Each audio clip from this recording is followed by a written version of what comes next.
What? What? Are you complaining?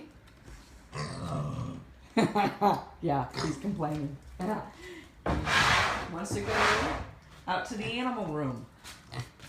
Everybody, welcome to Coffee with the Critters, by the way. What do you think, Milo? This is what he does in the mornings when he's done eating. Yeah, you're done. Hey, Stacy. Hey, Pat. This is what he does every morning when he's done eating. If we don't hurry up, he's like, you want me on my station? If we don't hurry up and get out to the animal room, he'll start complaining. Because there's usually food on the floor in the animal room. Right, Milo? Good. He's on his station. So we'll reinforce that. Hey, Janine! So everybody, welcome to Coffee with the Critters, episode number whatever. Happy Mother's Day to you, Stacy. You said it before I could. Happy Mother's Day, everyone. Good, Milo. We've got coffee, and we've got critters in our coffee. There's a reason I'm starting with this coffee cup today, and you're just gonna have to wait and see. So yeah, happy Mother's Day, everybody. Let's go ahead and get started. So there's Levi. He's our he's our education deaf dog. We're gonna be talking about him this morning. Quincy, she's like, at your attention. Good girl. You are such a good girl. Yes, she's my sweetie. So, okay, I'm gonna get a pocket full of Cheerios. Good morning, Carol. I'm gonna grab my coffee and let's go crittering. Ready? So I figured, ready, Quince? I figured I would. See him? He's like, we're going out. We're going out. I got a situation here, so you need to get Levi away from the door. Come on, Milo. Good. And Quincy just opened the gate herself. Come on out. Yeah, so today we're going to talk about many things, labels, and I'm not going to keep you guys on here long. There's Rico. This is what I do every Wednesday when I get home from the zoo. I come out here and I look at him through the window because I won't go in. Hi! Can you say good morning to everybody? See him right there? Good morning, Rico! You're not going to say it? Usually he does. Sorry, looks like there's a connection problem this morning. Good morning, Sylvia. Good morning, Stephanie, and happy Mother's Day to you. I think you just did it. Rico, can you say hi? Hi? Okay, he's not going to. So I figured I'd come out here and open up the center with everybody on Coffee with the Critters. Today we're going to talk about something that I am extremely passionate about, which is peeing. Yeah, I know. Is it still freezing, Pat? It was saying that, hey, Maggie! Maggie! It was saying that I had poor connection, which I don't think I do. Anyways, we're going to talk about peekaboo labeling behavior. Its pitfalls. Because I have several animals here that came to me with labels that would have done their future no justice. So that is what we're going to talk about. Let's open the center, and I'm going to take you guys with me. Good morning, Nicole. I hear cello. Yeah, thanks. Thanks, Pat. Thought I'd bring you guys in and show you how I open the center. So Levi's waiting, right? He's got to go look for an eye check in. Nice job. So I'm bringing you into this, and here comes Quincy. Wait. Thank you. That's nice that you actually did that on live stream. Okay, go. Okay, so it's okay now. Good. Okay, let's see what we got going on here. Lovely center. Lovely cello. Morning gorgeous Willie. Getting her morning ray of sunshine. Levi needs color. I know, Jennifer. Sorry, not Jennifer. I know he needs color. Happy Mother's Day! Happy Mother's Day. Yeah, I'll get some more color on Levi. Levi looking a little bland. Cello, I think you got some white spots on. We can do something with that. Here, Rocky in there. Peekaboo! My banana plant that the dogs ran over this week. Okay, so let's get started. Let me find my keys. Our grass needs mowed in here. Let's say good morning to Molly. Let's see. Like my work shoes today? I own the Animal Behavior Center, so I can do that. I like them. Like, these are my work shoes. Willie, the sun goddess. Quincy, you gotta sit. Quincy is not allowed in this room anymore. Temporarily. Can you sit? Because I can't. We're coming, Rock. Hang on. Good morning, precious. Good morning. So Willie just went to her station. I need sheep to take care of this grass. Good morning. Molly, how are you? Just got news this week that Molly will be here a little longer than what I thought. And that is welcome and fine by me. Right, Molly? So we're doing well with our training. As of yesterday, she's walking around with her harness on. We do different things here. She needs desensitized to noise. So every morning we come in here, we open these windows so she can get her sunshine. And then as soon as I'm done with this live stream, I have an online consult, and then I'm coming in here and she's getting out and we're doing some training. Yay! So yeah, she's gonna be here for a while longer. Right, Molly? Yeah. Okay, let's head in the other animal room. Oh, something else? This is Sandy's work, not mine, but look, there's 3 rats housed together. There's the rooster. Look how big she's gotten. There's Rue and Piper and Stella. Yep. So we have an upcoming workshop where they will be worked in. Good morning, Ray. Tortoise for your grass. Was that you, Nicole, yesterday that wanted to know if I had a sulcata tortoise or if I've ever trained them? I know we have them at the zoo. Hey, Quince, you want to come with me? Quincy, come on. Like that recall? Okay, little delayed there. What are you doing? She's got the morning zoomies. Okay, we're coming, guys. I'm coming, Rock. That was you, yes. Another foot bath.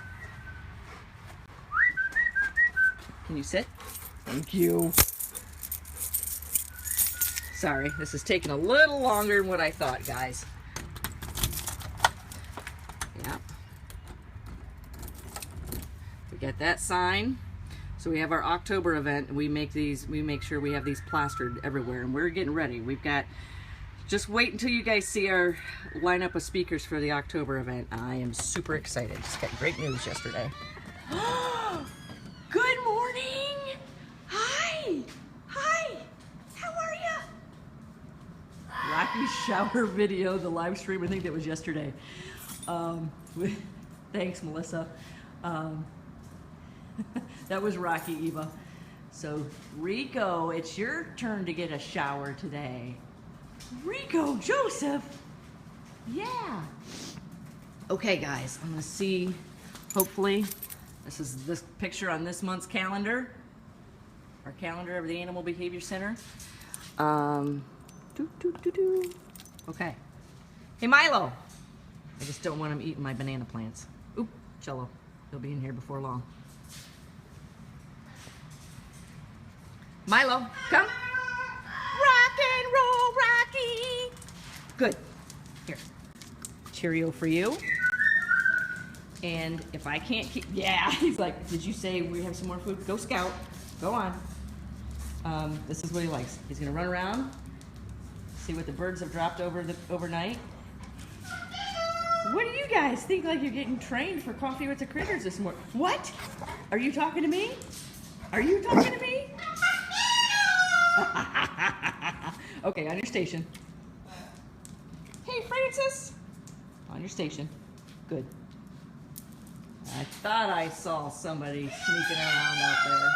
He'll be in here before long. I'm gonna leave this door open. Hopefully I don't regret it. The only one I don't want in here is Willie. Quincy? Quincy! Good girl. See ya later! Okay, so good morning, Rico Joseph, who will be 12 years old on May 21st. I do believe that's 2 weeks from yesterday. Good morning and happy Mother's Day, Suki, who has been with us for probably 7-8 years. Don't know. Can't remember. Good morning, Murray, who turned 12 on May 5th. And I forgot to say, hey, Bobby, thank you. Good morning, Rocky Joseph, who is the mascot of our center and is 19 years old. And labeling his behavior almost got him not here. Right, Rock? Rocky Joseph, you're live. Okay, let's get to talking about what I'm going to talk about today. What's going on here? Hey, Cello, you coming in? I hope I don't regret this. I hope I don't regret this. Okay, let's get to talking. So, all right, I will turn this around. Good morning. Laura Joseph here, owner of the Animal Behavior Center, with my co-host, Rico Joseph. We are, and my other co-host, Cello Joseph. I see ya. Keep it knocking, but you can't come in. I'm gonna let him in, right? We are an international educational center teaching people about behavior online using applied behavior analysis and positive reinforcement. Like that? Did I make you all dizzy? Rocky does have an amazing story. Maybe one of these days I do a live stream and tell you about it. I am going to do a live stream. Milo, come here. I'm going to do a live stream, you guys, sometime, as soon as I can handle it, on Rico's accident. There's so much important information there that needs to be shared. Yeah, I'm watching you, Cello. I think it might be something good, a good story to tell, because it has a lot of information to be learned from. Right, Rock? He's like, are you talking to me? What? What'd I do? Hi, Cello. Because there were a lot of, in addition to Rico almost losing his life in that accident, I want to give kudos to about 12 veterinarians that helped me through that, and many other people such as Jason Crean, Rick Jordan, Dr. Jamie Lindstrom. Anyways, going off on another, yeah. I do know it's okay to cry when telling Rico's story. Yeah, because it's going to be a tearjerker. In Rocky's story too. Okay, I'll make a point to do a live stream on both of those. But I want to say too that yesterday, you most definitely can share it with your bird club, because there's a lot of things to be learned out of this. And here, I hate the fact that I remember anniversaries of devastation, such as August 4th. August 4th, 2014 was a very bad day here. But anyways, happy Mother's Day to you, Liz. Woo! Woo! Woo! Woo! Cello, you can come in. He's like, are you sure? But anyways, yesterday was the... Come here. You want to come in? Quincy, stop!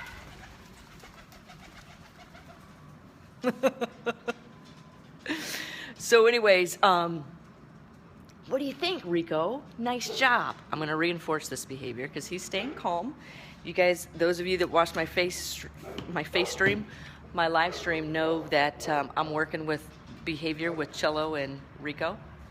Can you come down here and get this? Anyways, Rico's accident has had major implications on behavior here. And I'm very happy to say that yesterday was the first day since August 4th, 2014, that I was able to get Rico and Rocky out again together. So I've been working on a behavior modification plan with him for oh, Cello's happy, for several months. Right, Rico? And I didn't start any type of behavior modification plan with Rico until I knew his health was good. So the only thing we're watching with Rico now are long-term implications, organ damage. So I'm not a doctor, so I don't know. But anyways, let's get talking about, hello, Christine. You love the somersaults. Hello, Melissa. You got in, Christine. Yay! So every Sunday morning here on the Animal Behavior Center's Facebook page, I will do Coffee with the Critters. Hopefully, I will do Coffee with the Critters next Sunday, but I will be in Arizona next.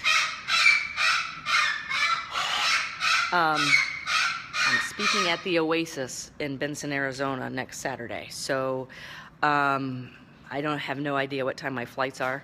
So I'm going to try my darndest to do Coffee with the Critters, even if it's in the airport. Good morning, Donna. Cello. Can you guys hear him? So yeah, I've got a presentation this Wednesday night at a vet clinic as well. And I want to give a couple shout outs to some vet clinics who find it extremely important to share information on behavior modification plans using applied behavior analysis, and those that support the Animal Behavior Center. And that would be the awesome Dr. Dawn Hannes at Paws and Claws in Lambertville, Michigan. Several doctors at Blissfield Animal Clinic in Blissfield, Michigan. Another vet clinic that highly supports, or vet school that highly supports the work we do, is Brown Mackie College, a very popular college for students pursuing vet tech degrees. They do a tour here every year. Another one is University of Findlay. They have me down there speaking to them as well. Another one is Ohio State University, and I'm sure I'm leaving some out. Okay, so anyways. Okay, good. So let's go ahead and get to the topic. Sorry, guys. It is 9:21. So let's go ahead. So labels. What labels are? Labels are, what I want to talk about today is labels and people who label behavior. Labeling behavior. Maybe I shouldn't have let Cello in. There's going to be a ruckus. Do you do anything with the vet school at Michigan State? Not yet, Eva. Not yet. But there's been contact. So just stay tuned. Cello, he's so excited to be in here. Okay, labels. Labels are things we put on behavior, such as Quincy is, what is she being now? What are you? Quincy is a good girl, in many ways. She's like, I know it's Coffee with the Critters time. Their labels are ways we describe animals, and putting descriptions on animals versus and their behavior, such as I could label Rico. He's like, you talking about me? Yes, I could label Rico as nesty. I could label Rocky. Rocky's label that almost got him not being here was, look at you, Cello, was aggressive. Those are dangerous, because that label almost lost Rocky his life. A label for Levi, he was labeled as one of his labels. Yeah, stereotypes. Thanks, Pat. You saw me struggling there. Katie, Quincy is lovably weird. Levi's label was deaf. That almost got him put down as well. And Quincy's like, me, label me, label me. I could label her as needy, but I am going to talk about a label with her. I could label every animal here. And do I label behaviors? Yeah, I will use labels to get across quick points in frames of mind. Is anybody else having a problem hearing me? Hi, Simona. Your favorite label is goofy.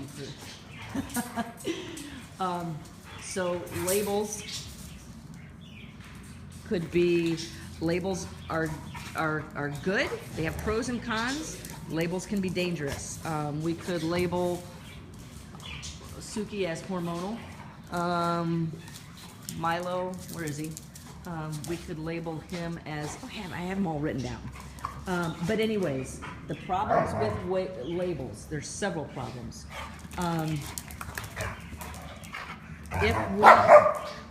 Okay, you can hear me good. I'm gonna turn this around real quick, because the problems with labels is, as the awesome Dr. Kathy Pratt had said, and you guys have heard me say this before too, labels put behavior in a fishbowl, which means, it's Quincy playing with one of her toys. Labels put behavior in a fishbowl, which mean it doesn't give you anything to work with.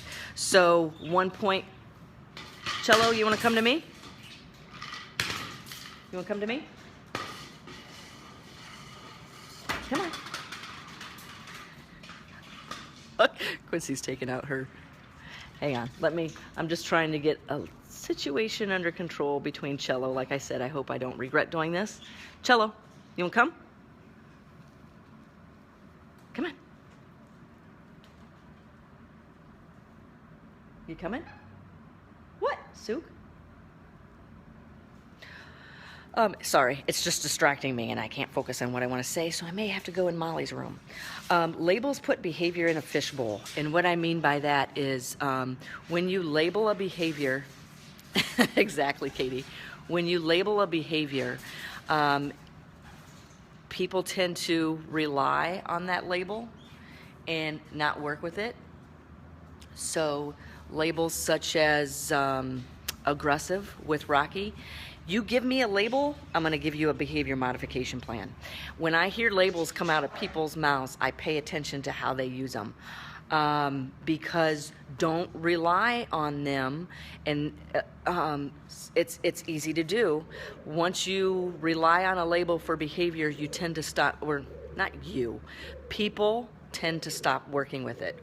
There's studies on this and they're fascinating. So if we label a child, for example, as ADHD, people will tend to, when they see certain behavior, when they see undesired behaviors with that child, instead of working through them, they will rely on, oh, it's his ADHD. And it prevents you from interacting and modifying behavior. I'm going to give you an example. Yes, Janine, people use labels as an excuse. So when people give me a label, I'm going to pay very close attention to what you do with that label. If you give me a label, it's giving me a frame of mind of what you're talking about.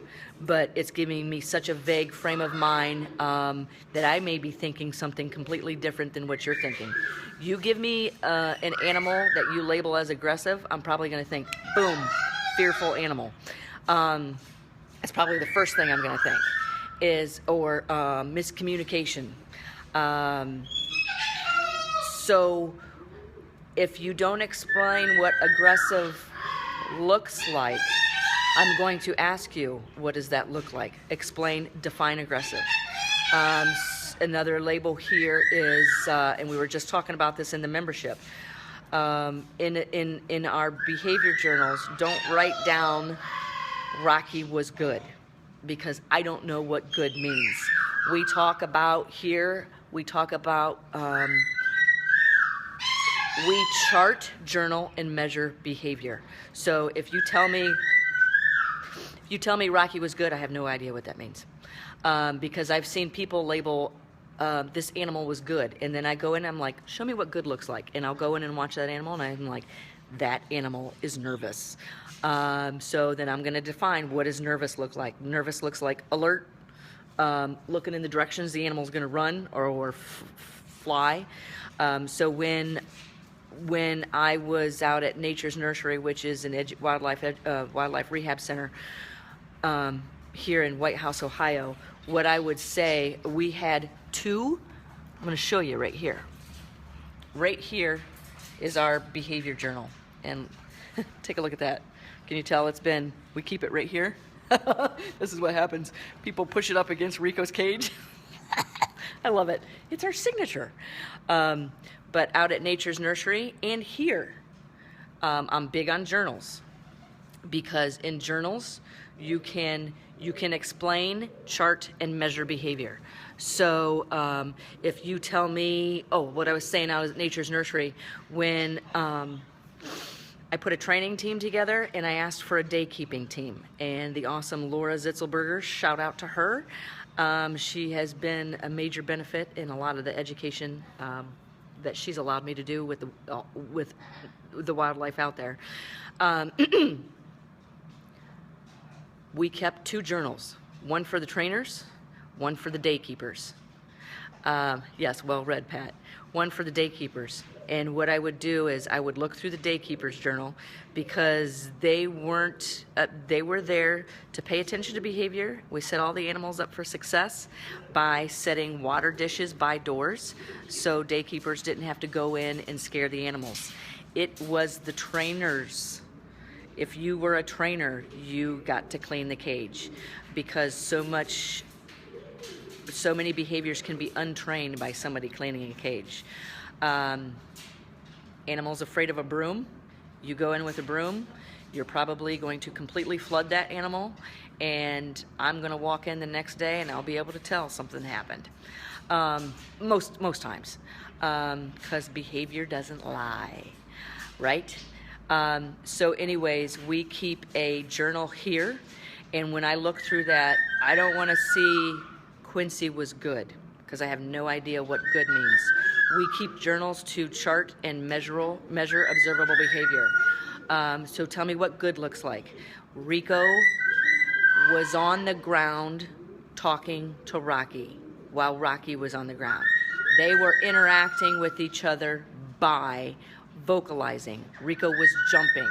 To me, then I'm like, okay, yes, that is good. You know what I mean? That defines good. Thanks, Pat. Thank you. So when you label a behavior such as Suki was bad today, tell me what bad looks like.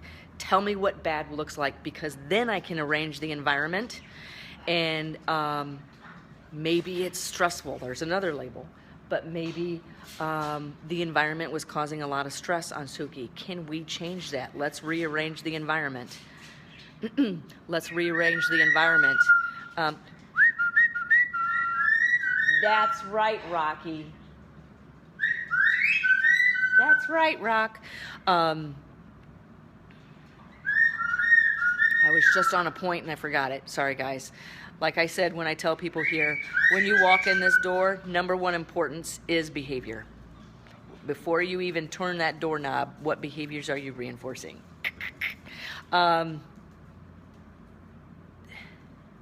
Be specific, Bob. John Travolta from Phenomenon. I don't remember that, Eva, but that's pretty good. I just heard a flyby. Not sure where the bird went. But anyways, okay. So labels. Labels also, like Pat said, are stereotypes. They will. You can. Here comes Quincy. You bring that in here?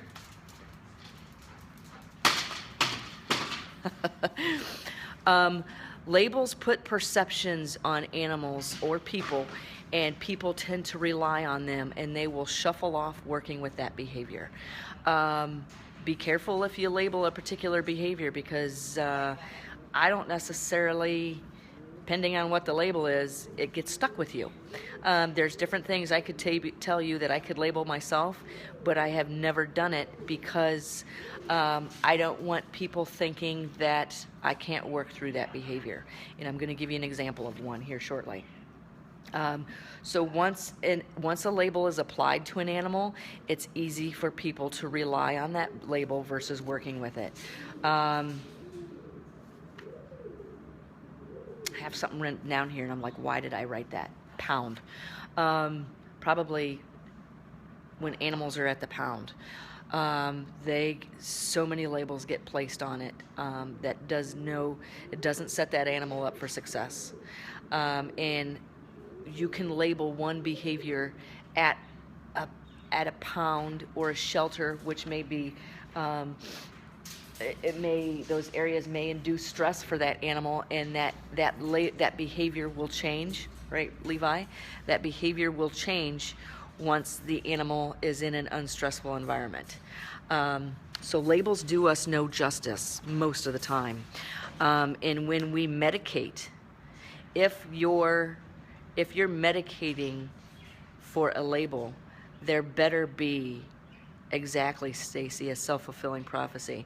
If you're labeling or medicating a behavior, there better be a behavior modification plan in place. Like I said, give me a label, I'm going to give you a behavior modification plan. And while medicating for a behavior, there better be a behavior modification plan in place. I was just reading statistics on this week, and I don't have them on me, so I'm not going to say it because I can't cite it. Right, Rico? Where are you? Anyways, because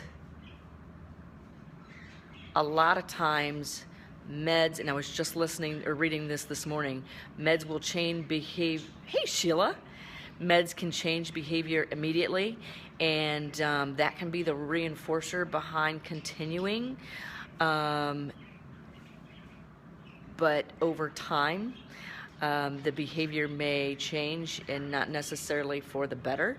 I know there's statistics on that as well. But if you're going to medicate, make sure there's a behavior modification plan in place. And I'm going to give you an example of one on me here shortly. Anyways, because if you don't have a behavior modification plan in place with the meds, you easily rely on the meds, and a lot of times once the meds start wearing off, the dosage is upped, is increased, and yet the behavior has not been worked with. We were just talking about this last night at a bonfire I was at. So a label we could give Quincy, and I have used it, but I try not to use it in front of people because I don't want people relying on it. I'll quickly throw out that label to control people's behavior when they come in here. So one of those labels that I could give to Quincy is hand shy. And let me define what hand shy is. A stranger brings a hand down next to her face. Quincy, you want to come here? Can you sit? Okay. People bring a hand down next to her face. What she would do when she was a puppy is she would back away. She kept backing away. So I would tell people, please ignore her. Let her come up and smell you. Let her start licking your fingers. And once you do, pet her on the side of her face or down here. Not necessarily on the top of her head, because that's behavior I can chart and measure and document. If we go over her head and behaviors start to change, I will chart and measure that behavior and quickly put the behavior modification back in place. So when Quincy was pushed to the point as a puppy and I just said this in the podcast for those that are enrolled in our membership, pay attention to that growl. Don't punish that growl. Don't use force with that growl. You're probably going to reinforce an alternate behavior. But that growl is communication for that animal. Pay attention to that growl, because if you ignore it, something else is likely to happen. And the animal has been sitting there telling you something with that growl, and you ignored it. I'm just giving a a basic example. You ignore that, and then that bite comes, then you're going to label that animal as aggressive, where that growl was serving as a form of communication that you ignored. Now you've labeled an animal as aggressive, and now you've put that animal is probably going to be in danger because of that label placed and because of ignoring. So anyways, with Quincy being hand shy, when she was young and I was socializing her, I took her to 2 different classes for socialization, and I did a lot of work with her myself. But I would take her into a pet store, and I would pick days where it was really bad, the weather was really snowy, or unfavorable weather where people were less likely, thanks Sarah, were less likely to go out in. That's when I would take Quincy to the pet store, because I knew, right Rico? I knew there was less people in there, and I was slowly shaping in her socialization plan. And what started happening is, and here's where I quickly use labels, and I tried to get the labels to work for me, and it didn't work. I would walk in, people would be like, oh, it's such a cute little Rottweiler puppy, and everybody wants to pet your puppy. But the puppy's sitting there telling you, I don't want to be pet. But people ignore that, and that's a behavior issue that I'm going to have to modify. I don't even want that behavior to happen in the first place, because once an animal's learned something, they can't unlearn it. So what I would do is I would quickly whip out a label, and I'd say, she's hand shy, and trying to get it to, I was intentionally trying to punish behavior of the people reaching for my puppy. It didn't work, because this is what people would say. Oh, it's okay, puppies like me. Okay, well, totally missed my point. Anyways, so my label didn't work for me. The label didn't work for me, so what I would start doing is, sometimes less information is better, guys. So what I started doing with Quincy when I went to the pet store, because this is what would happen. If she would see hands coming at her, she'd quickly shut her mouth and she'd almost freeze. That's behavior. That's communication. Behavior serves a purpose. Even undesired behavior is it's communication to us. Are we picking it up? Are we reading it? So what had happened, this is what worked for me, is I'd walk in the store. Yes, Leslie, please don't pet my puppy. I would say that if I had to. But what I would do is, people would walk up and I could tell. You could read it. Here they come. So I would say, I wouldn't do that if I were you. And then you'd quit. Hey man, it worked. I'm not there to necessarily be a positive reinforcer to people's behavior. My primary focus is on the animal. So what I would do is, people would start to reach for, and they'd go like this, and I'd say, I wouldn't do that. And you'd see them go, why? And I wouldn't say anything, because I was like, bam, there's my reinforcer. I got the behavior I wanted to get people to stop petting my puppy. So once they would do this, I'd ask Quincy to sit, and then, so I like people to understand, so I'd quickly follow it up with an explanation. I'd put her in a sit position, I'd reinforce her for being in a sit position, and then I wouldn't say she's hand shy, I would describe the label. And then people were more willing to work with me, because I'd say, if you pet her, this is what may have happened. And this is the behavior I'm trying to modify in this puppy.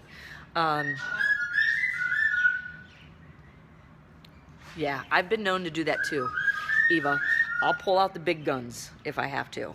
I will go through what I have to. Right, Rocky? So like I said, I had somebody tell me one time, they're like, you're so big into positive reinforcement, you're not delivering positive reinforcers for me. And I said, I don't reinforce behaviors I don't want to see exist. Bye-bye. So anyways, with the label as hand shy, that's right, Rock, with the label as hand shy. So now people, I could still tell people, Quincy's hand shy. What? Are you hand shy? What are you going to do with that label? What did we do with that label? Tell her. She said we extinguished it.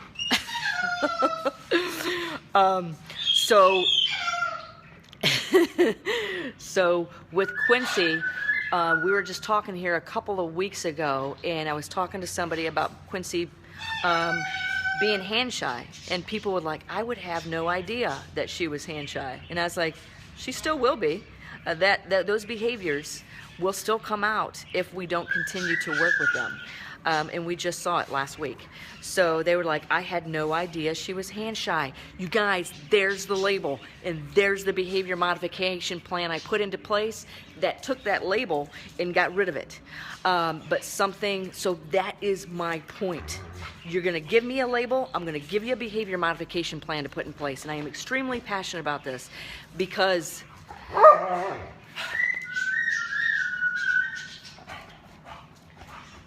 I like cute puppies.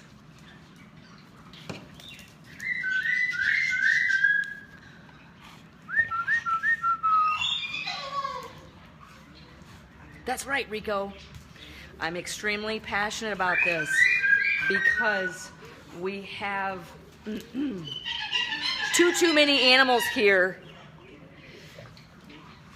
that we've had way too many animals here that labels have lost them their homes and almost cost them their lives.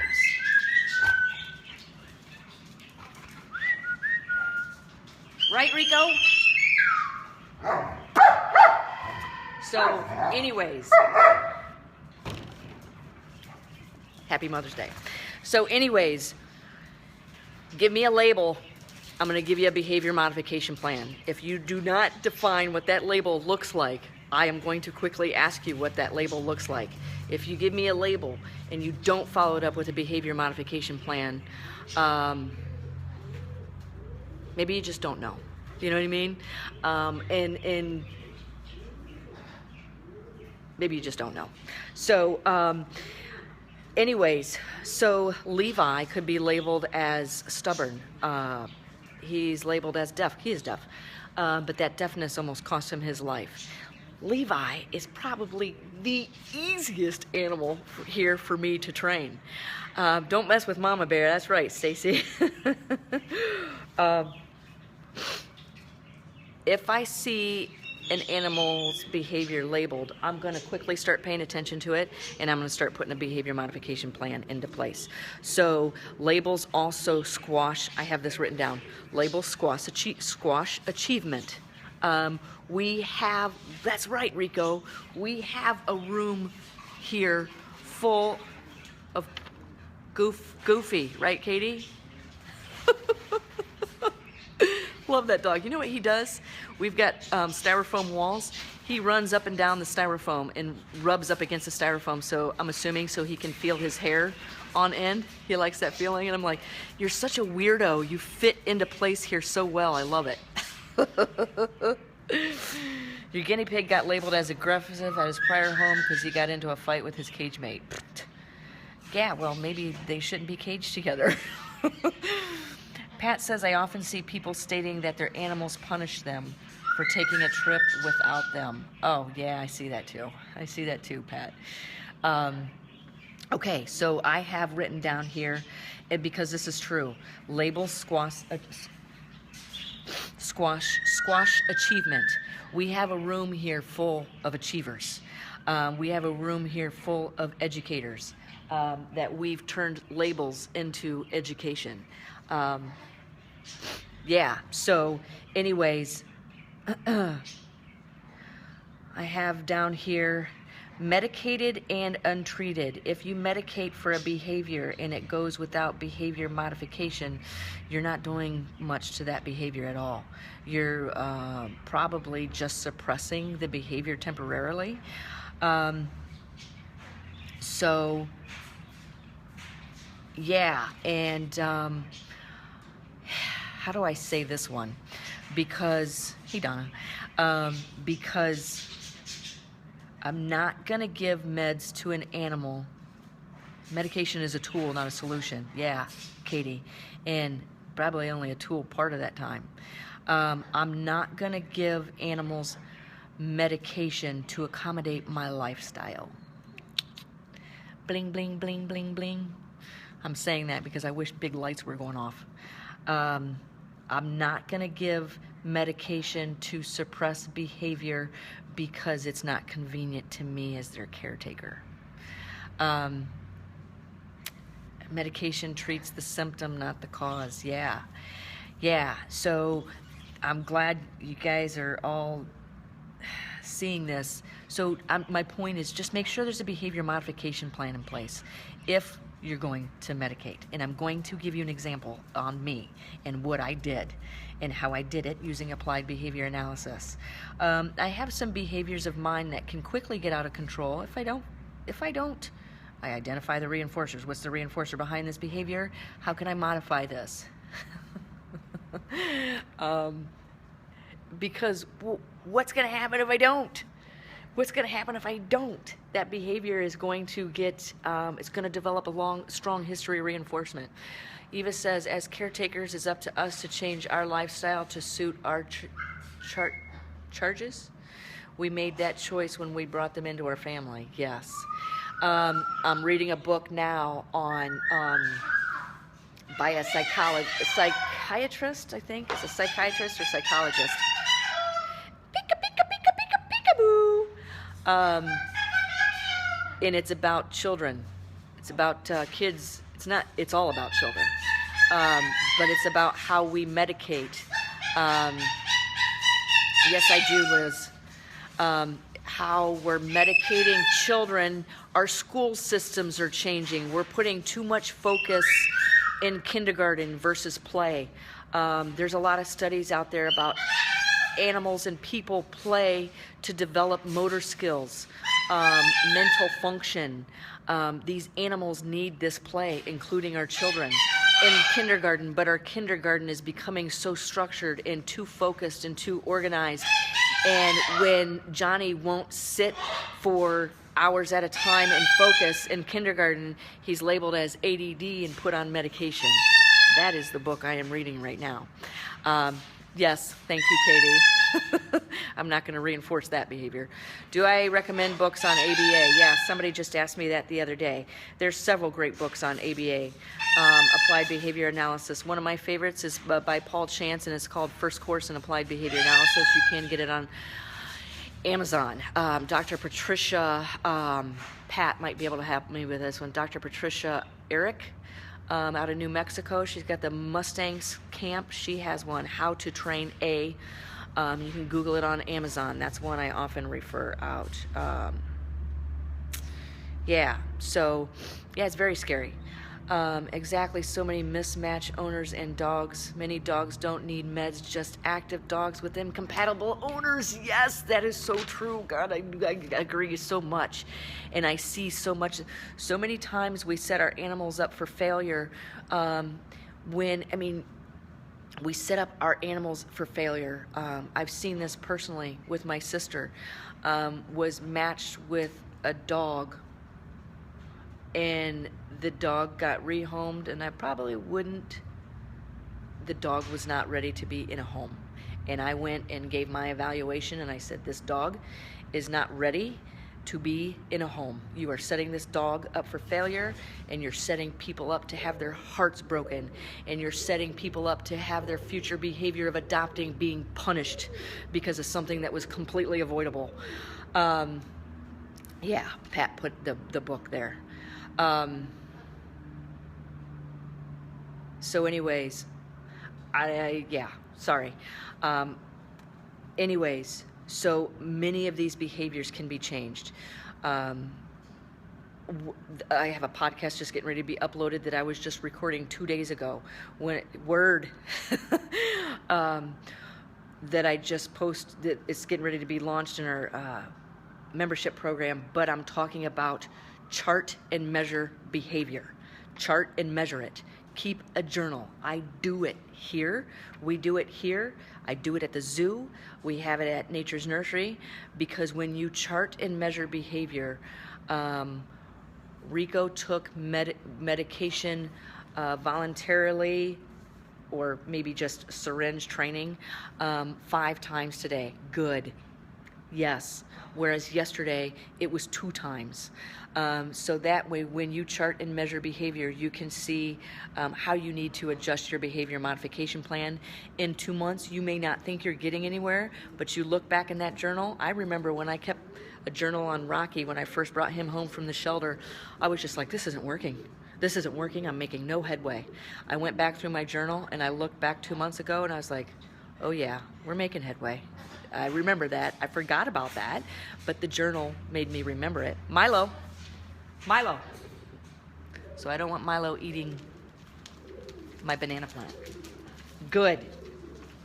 So for the rest of this live stream, which I won't keep you too much longer, guys, I got a couple more points I want to make, and I'm going to give you an example. I want to give you an example of a behavior modification plan I used on myself. And so many times I see people label themselves, I'm so ADD. You're doing yourself an injustice. Pay attention to it. Pay attention to it, modify it. So let me get through these couple more points before I get to chart and measure. Okay, I guess I already did it. Oh, one real quick.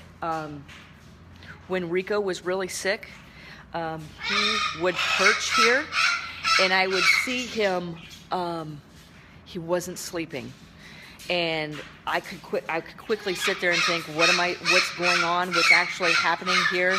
It was making me extremely nervous because at that point, I wasn't sure he was going to live or not. I looked up the side effects of the medication, and it was insomnia. And I was like, whew, okay. So pay attention to the side effects of the medication. I was just reading this morning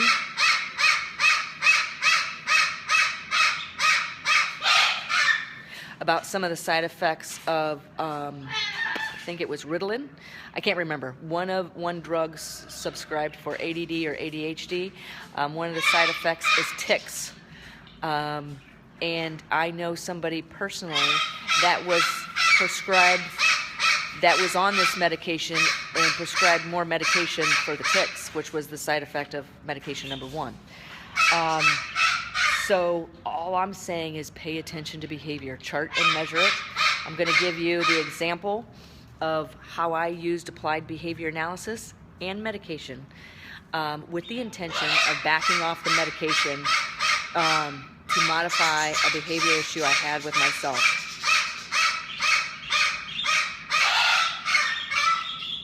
I'm not going to compete with that.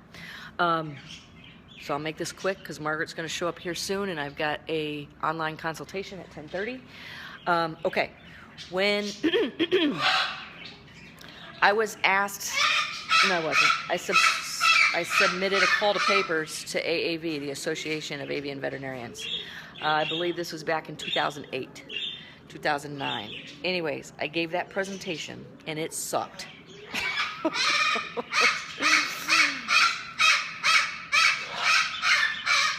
Let me describe sucked. It sucked so bad because I was so nervous that I couldn't even speak. I could not effectively get a sentence out of my mouth because I kept like swallowing in high anxiety. So I presented again to determine my baseline. So I presented again and I sucked again. My message was not being delivered, which I thought was an extremely important message. And I needed this message to get out.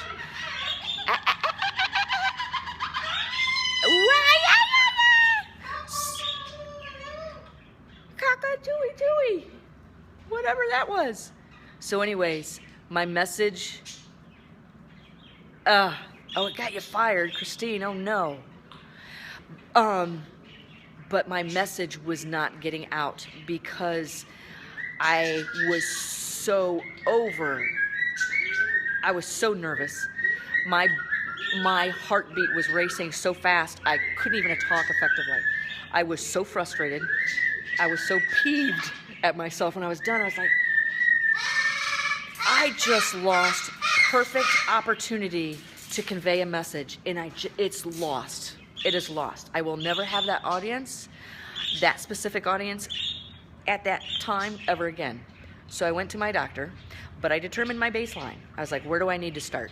So I spoke again and sucked again. So I determined my baseline and then put a behavior modification plan in place. And I could tell that if I kept speaking, so I tried to speak to a smaller group. You can't get much smaller than 15. I tried to speak to a smaller group to see if I could arrange my environment to set me up for success, and I sucked again. So I went to my doctor, and he prescribed me, that's right, Rico, he prescribed me with an anti-anxiety medication. And I said, how much of this do I need to take? So he told me, and I took half of it, because I didn't want to take it. I took half of it, and I sucked again. So I took the full amount the next time. I took the full amount the next time, and I didn't take it soon enough. So I popped this pill like 15 minutes before my talk, and I sucked again. So I rearranged my environment again. So I took the pill an hour ahead of time. And then I was like, I took a pill and a half. So then by the time of my presentation, I was like, whoa, what's up, guys? Yeah. I was like, whoa, this is cool. I can handle this. Let me tell you a story. I've got a very important message to tell you. And I told it for an hour. And I was like, yes, there was my message. You think that's funny? It was about you. Is that funny? By the way, your hair's all messed up. Anyways, so then I was like, okay. That, whoa, hey, yeah, howdy everybody. That was that feeling I had, and the ability to get my message out was the reinforcer behind why I continued to take the medication. So, why I continued to take the medication. But my intention was to stop taking the medication. I found out through another doctor that the medication I was taking was extremely addictive. So that scared the crap out of me. But the only time I took the medication was right before a presentation. So I used environmental events to change behavior, to change my behavior. Oh, I bet you Margaret's here. So what I did was, yeah! She is here. Oh, hey, Margaret. I got to finish up this live stream, but I want to finish telling you guys the story and how I modified this behavior. I'm so sorry this is going so long. Good morning. I'm on a live stream. Can you sit? Stay. Thank you. You're welcome.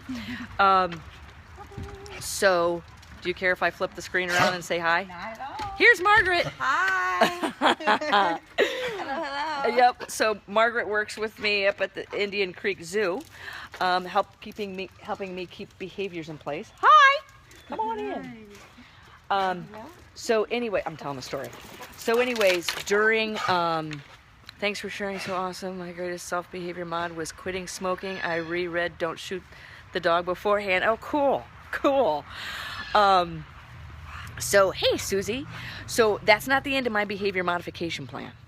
Touch, good girl. So anyways, what I did was, okay, so now I'm popping a pill and a half an hour before a presentation. That was my reinforcer, the way I felt, and I was able to deliver the message was the reinforcer behind why I continued to take it, but my intention was to get off this med. So what I started doing, I went back to AAV and I presented again. I was like, damn it, I'm not done. So I submitted a call for papers twice, and popped a pill and a half before my presentation, and boom, hit it. Next presentation, boom, hit it. And I had so many veterinarians come up to me afterwards asking me questions and saying, that was a spectacular presentation. Do you know what I did? Also, I loaded my presentation full of photos and videos, and the screen was way off to the side. So what I did is I used environmental events, which was the photos and the videos, to get all of those veterinarians looking at my presentation over here and not looking at me. And that was my intention. And when I would look at the audience and everybody's looking over here, I was like, whew, cool, nobody's looking at me. So I kept videos going in my presentation, and I would sit there and I would talk about what's going on. This is the behavior I'm modifying right here. So I was able to redirect their attention, and when that was me using environmental events to redirect behavior. So so many, I mean, my presentation was full of videos, but I got the behavior I wanted. I got the message out. I was still popping the pill. But over the years, it took me probably 2 years to stop taking that pill. With me giving a presentation maybe on average about once a month. So what I started doing was reducing that pill. I was like, okay, heavy on the videos, reduce the pill from 1.5 down to 1. Effective presentation. Okay, so I did that consistently, so I'm shaping behavior, and then I eventually cut that pill down to a half a pill, and I think I even told it in our October event here 3 years ago. I told that story and I said, I have now been presenting for 4 years drug-free. So I am no longer taking that pill. I don't need it. I modified behavior. Medication was part of my behavior modification plan, and I was able to change it, and while slowly weaning off the medication. That is just one of several behavior issues. So anyways, that is my own personal behavior modification plan that I have shared with you. I've shared that with very few people. And I even had one of my peers criticize me for using, they said my presentation was fluffy because it was very heavy on photos and videos. And I sat there and I said, I'll tell you what you can do with that label, fluffy. And so that is my message, and that is why I was heavy on the videos, and it worked. You are very welcome, Pat. You are very welcome. So anyways, with that being said, it's been over an hour. I don't want to keep you guys. Have an awesome, happy Mother's Day to all of you mothers and all of you that care so much for the animals and do what you do in the world of animals. My hat's off to you. So for anybody that pay attention this week, I'm going to announce the speakers at our October event. Our October event is already selling, and I don't even have the speakers up. This year it's going to be a 4-day event. Friday it's going to be a 5-hour workshop with me, and I'm meeting with the speaker this week to see if it's going to be the two of us doing a presentation. There's going to be submission of case studies, and it is going to rock. I am so excited. So I need to remove myself as this environmental event before I reinforce behavior. So pay attention to our website, theanimalbehaviorcenter.com, and I will announce the speakers on our newsletter as well. So if you are not subscribed to our newsletter, you can do that on the homepage of our website, theanimalbehaviorcenter.com. Thanks, Christine. Thanks, Carol. Thanks, Eva. Thanks, everybody. Thanks, Stacy. You guys, thanks for joining. Thanks for attending. I hope you enjoyed the message in this Coffee with the Critters, and I apologize for being it so long because I really wanted it to be about 20 minutes. I fail miserably at that all the time. Katie, you should do a Mother's Day special live stream about the effects of anthropomorphism and treating your animals like your human babies. That is an awesome idea. That is an awesome idea. Wish I'd seen you sooner, thanks. Oh, a vulture, hope to capture your next one. Barbara, you can go watch the replay. Please, there's an important message in there about labeling behavior. Because if I relied on labels, bingo, Levi wouldn't be here. Rocky wouldn't be here. Most of our animals here have come from shelters. Not all. Willie's here from a wildlife rehab center. But even Willie's label. Willie's here because of a label. And she's flying in programs here, so it's working, right, Willie? Everybody have an awesome Mother's Day, even to you, dear Willie. Vulture kisses to all the awesome mothers out there. All right, everybody have a great Mother's Day. Thanks for tuning in this Sunday. I'll see you next week for Coffee with the Critters from Arizona. Love you guys. Bye. Willie, you're not allowed in the bird room.